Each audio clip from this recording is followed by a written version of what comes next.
Welcome back to my channel. ఎలా ఉన్నారండి? ఇవాళ నేనైతే కొత్త రెసిపీ అయితే చూపించబోతున్నానండి. మీరు ఎప్పుడైనా ట్రై చేశారా? లేకపోతే ఒకసారి ఇలా చేసి చూడండి. దొండకాయ పప్పు అండి, చాలా బాగుంటుంది. మా అమ్మ ఎప్పుడు చేస్తూ ఉండేదండి, చాలా రుచిగా ఉండిద్ది. నాకైతే చాలా ఇష్టం అండి దొండకాయ పప్పు.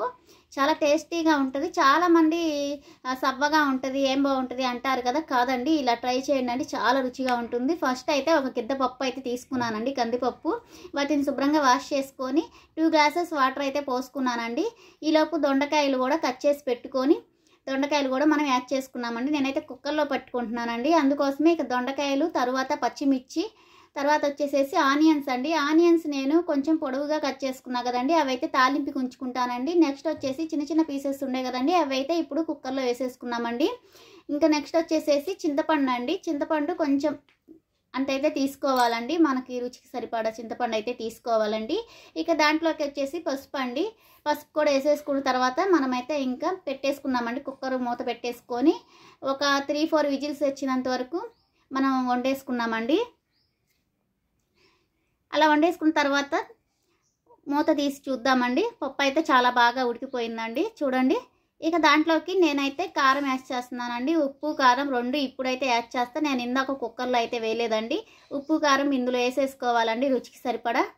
ఇక దాన్ని బాగా మెరుపుకోవాలండి. మెరుపుకొని పక్కన పెట్టేసుకున్నామండి.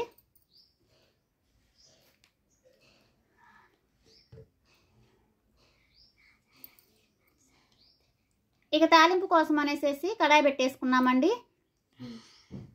అదేంటంటే అండి, ఆ కడాయి నేను నెయ్యి వేసానండి. ఇప్పుడే నెయ్యి వేసిన కడాయి అయితే పెట్టుకున్నాను. ఇంకా దాన్ని కూడా వేస్ట్ చేయటం ఎందుకని నేను అలా యూజ్ చేసుకుంటానండి. నెయ్యి ఎప్పుడన్నా వేస్తే ఆ కడాయిని ఏదైనా తాలింపు కోసం యూజ్ చేసుకుంటానండి. ఇక అలా దాంట్లోకి ఎండుమిరపకాయలు అండ్ ఆనియన్స్ పక్కన పెట్టుకున్నా కదండి, అవి కూడా వేసేద్దామండి. ఇక తాలింపు దినుసులు కూడా వేసేసుకున్నామండి. కరివేపాకు మొత్తం బాగా యాగనిద్దామండి. తాలింపు ఎంత బాగా కాలితే అంత టేస్ట్ వస్తుందండి పప్పుకు మట్టికి. ఉల్లిపాయ అనేది బాగా కాలాలండి. మొత్తం కాలిన తర్వాత ఇక అలా అయితే వేసేసుకున్నామండి. తాలింపు పప్పులో వేసేసుకున్నాము. మొత్తంగా బాగా ఒకసారి కలిపేసుకున్నామండి.